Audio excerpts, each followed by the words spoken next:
Nggih, tasih wonten. Nggih. Assalamualaikum warahmatullahi wabarakatuh. Kula Faruk Gus saking Mojokerto, matur nuwun atas kesempatannya ingkang kula tanggletaken niki terkait cara agar bisa istiqomah Gus. Menawi melampaui zikir sirul asror mulai ainul basiroh ngantos hakul basiroh, bahkan sampai memfanakan diri, sandal kali wau sampun dilepas. Cuman kadang-kadang kita kan tidak bisa istiqomah. Lah terus pundi caranya? Apakah ngapunten secara teknis tangi turu wis aku tak mulai memfanakan diri jeret sampai engkau, ternyata di dalam 24 jam ya tetap aja kita akan berinteraksi dengan lingkungan, akan berinteraksi dengan sosial. Yang kedua kami tanyakan cara istiqomah, yang kedua adalah bagaimana membedakan Gus bahwa ini adalah dari Allah yang memang kita memfanakan, atau ini dari nafsu kita. Misalkan malas Gus, aku males rek lagi iki teko panjen kemalasan nafsu kita. Apakah memang kita saat itu jadi patung yang saat melakukan itu sehingga memang patung nggak bisa ngapa-ngapain? Matur nuwun Gus atas pencerahannya.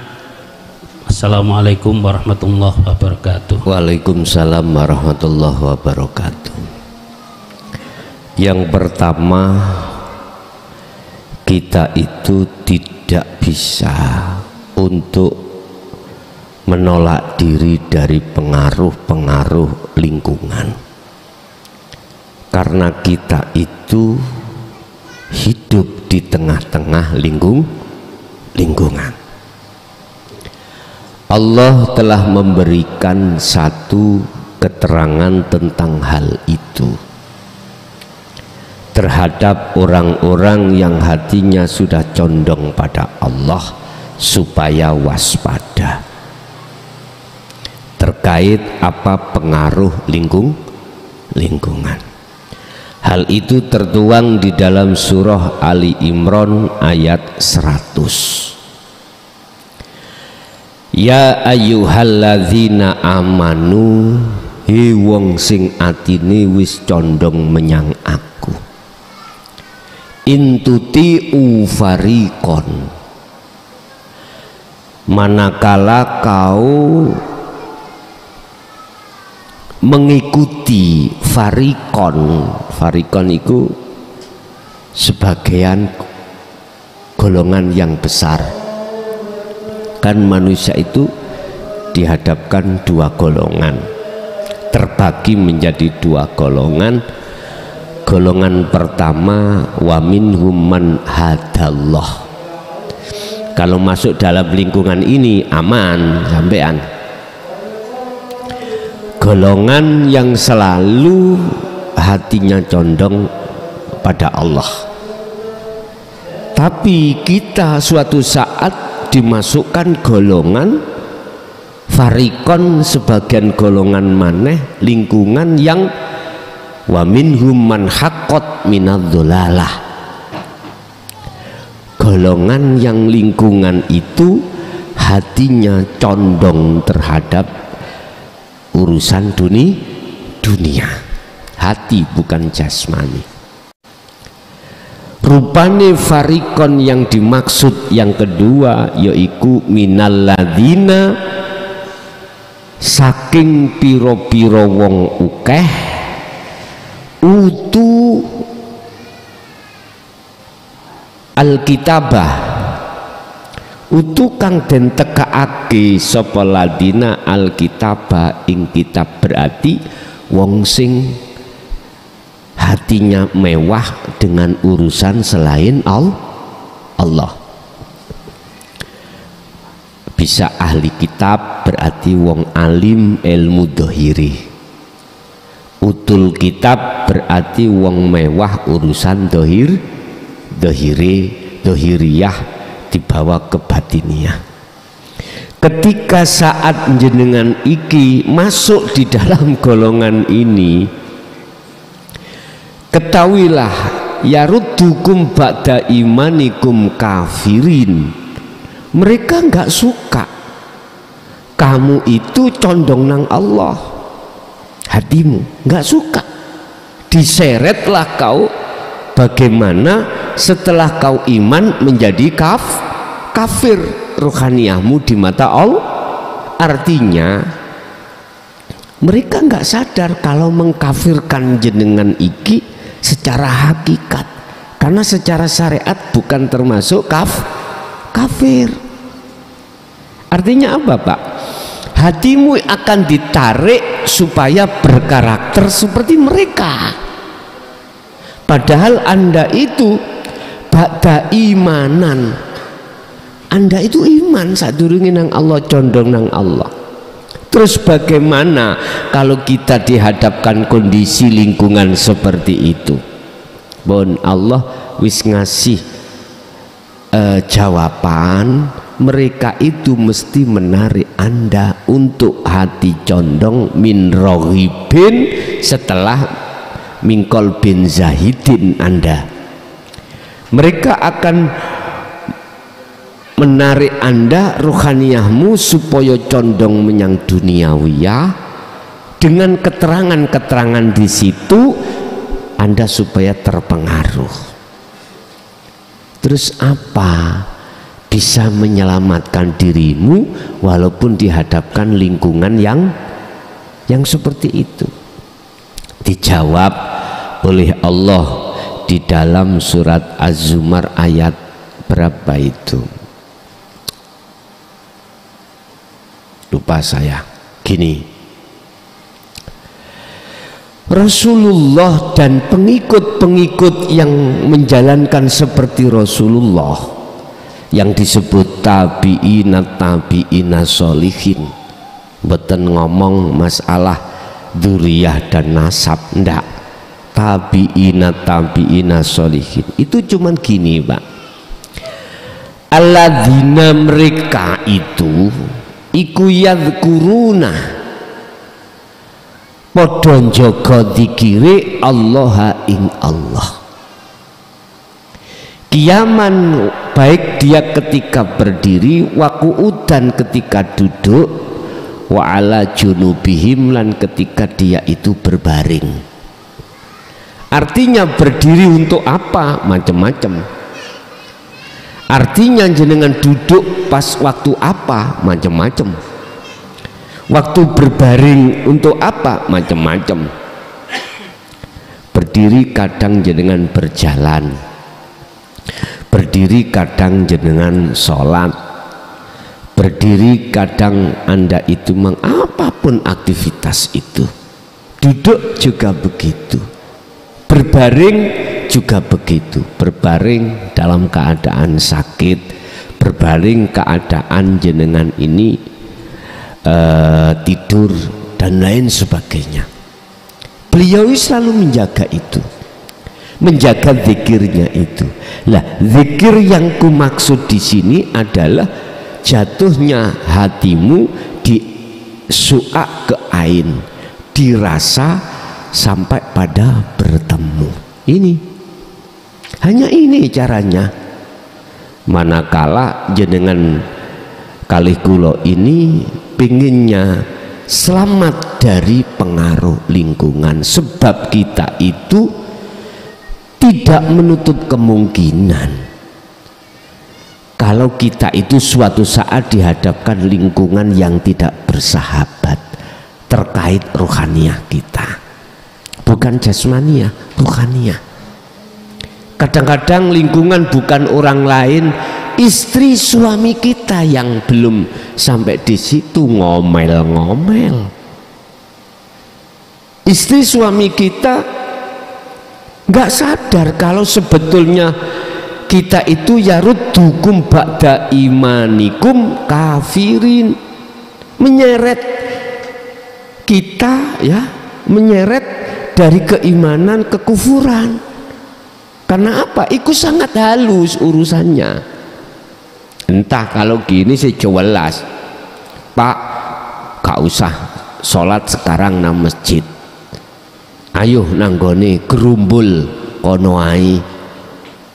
Artinya gerumbul kono mujo-mujo utawa mlebu nang agama lain. Secara syariat kan jelas niki, bukan itu yang dimaksud, bukan.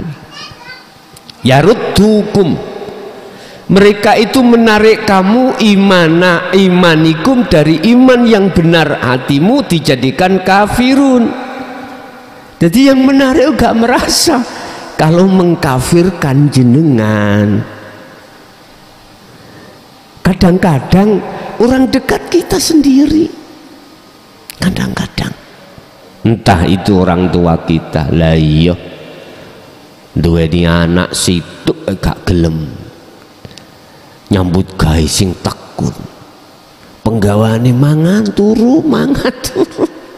Kadang-kadang gak gitu tuh ya, kadang-kadang kita, ya Allah. Bapak Ibu hadirin jamaah rahimakumullah, Allah sudah memberikan rahasia bahwasanya mereka adalah yaruddu, narik Anda supaya karakter hatimu itu tidak ke Allah. Udah, itu lingkungan yang tidak bersahabat.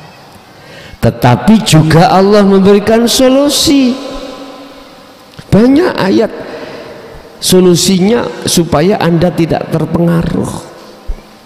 Ayat lain Al-Ahzab, ya ayyuhalladzina amanu dzkurullaha dzikron katsiron, saukeh-ukeh sebanyak-banyaklah kau berzikir pada Tuhanmu, pada Allah. Berarti piye dimaksud zikir? Ya kesadaran hatimu. Makanya teman-teman thariqah ada yang begini, Pak Bu, Gus kula niku sudah kadung zikir siri iku gak isok putus. Saya sadar zikir siri tidak bisa menjadikan solusi untuk masuk di musyahadah wusul pada Allah. Saya sadar kalau kuncinya itu di sirul asrar, tapi aku nggak bisa melepas sirul asrar, nggak bisa melepas zikir sir, Gus. Bagaimana? Kumandangno terus, kumandangno. Ya iki jenenge wong adus, bajune sik dipake. Iso ta Pak ya? Jenengan mandi tapi sik rukuan. Mandi ambek ruku gak apa-apa. Lho carane nyabun ya apa Gus? Ya ojo sing disabun ojo rukuwe klambine ojo. Ya baju apa jenis badanmu sing kok sabun. Maksudnya apa? Ngeten Mbak, bener lahirmu iku ngomong aku, wong liya ngomong makhluk aku itu, tapi di dalam hatimu bukan aku makhluk, paham ya? Iki laksana orang yang mandi tapi masih memakai baju. Sekarang pilihin, kui adus mandi pakai baju atau enggak pakai baju alias dilepas semuanya bajunya, lebih plong mana. Tapi bukan berarti jenengan pakai baju mandi itu disalahkan, tidak, enggak. Artinya yang kau basuh itu adalah badan, bukan kulit, bukan apa, bukan baju. Anda mandi kan macam-macam alasan nih, entah hawa panas iki ben dadi adem lah ngono nggih, sing ongkep ben gak ongkep, sing ana kotorane ben ilang kotorane. Jadi boleh jenengan ini berzikir sirul asrar jenengan masih memakai dzikir sir, nggak apa-apa, karena itu tidak bisa kau lepas. Ya sudah, jalan aja terus. Dan jenengan gak kadik dzikir sir, langsung sirul asor mudah, ya udah. Berarti laksana Anda ini mencari sesuatu, segere awak mandi bisa ketemu dengan cara melepaskan baju. Monggo, mana di antara Anda yang ingin pilih? Wa qala aidan, Allah juga mengatakan tentang zikir ini, hanya zikir itu Anda akan bisa bertemu Allah. Berarti kudu dikongkon jaga zikiri. Tetapi perlu diketahui, di dalam kekasih Allah di maqam musyahadah itu ada 3, fana, kamil, bakok. Sebelum dibakok siapapun kita, walaupun sudah tahu masing-masing sistem cara untuk selalu bertemu Allah, selama belum ada dibakok, tetap kita itu diuji Allah lewat lalai.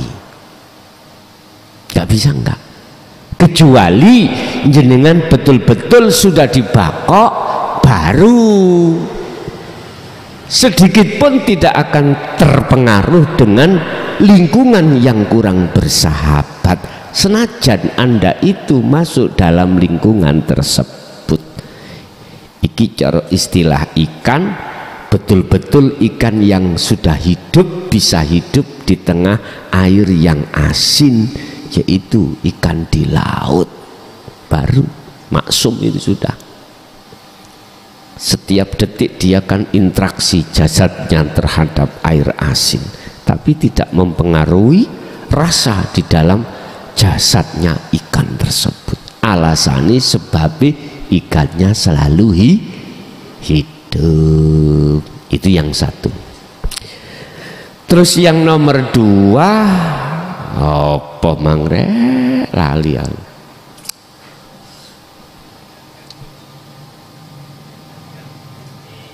Oh, membedakan, gini. Membedakan antara itu dari Allah dan dari nafsu. Mudah.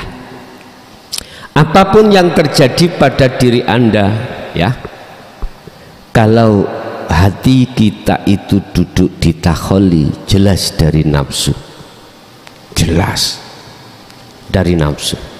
Kita tidak melihat apa yang muncul dalam diri kita atau di luar diri kita.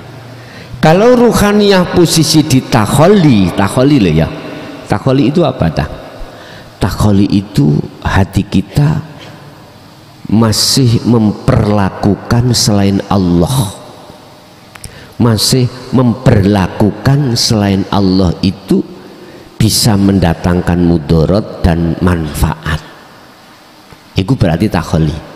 Atau ringkesnya, dalam diri kita masih muncul keakuan makhluk atas segala apa yang terjadi. Ini jelas datangnya dari nafsu diri kita sendiri. Wes. Yang kedua, ini tujuannya untuk nengeri kalau itu dari Allah ataukah dari selain Allah. Yang kedua, hatimu manakala duduk di tajalli, jelas apapun itu bentuknya, ini semuanya dari Allah. Dari Allah. Apa tajalli? Dalam dirimu itu sudah tidak berlaku makhluknya, berarti akunya Allah dalam hatimu itu sudah tidak ada selain itu, termasuk dirimu sudah lepas apapun tuh Pak ya.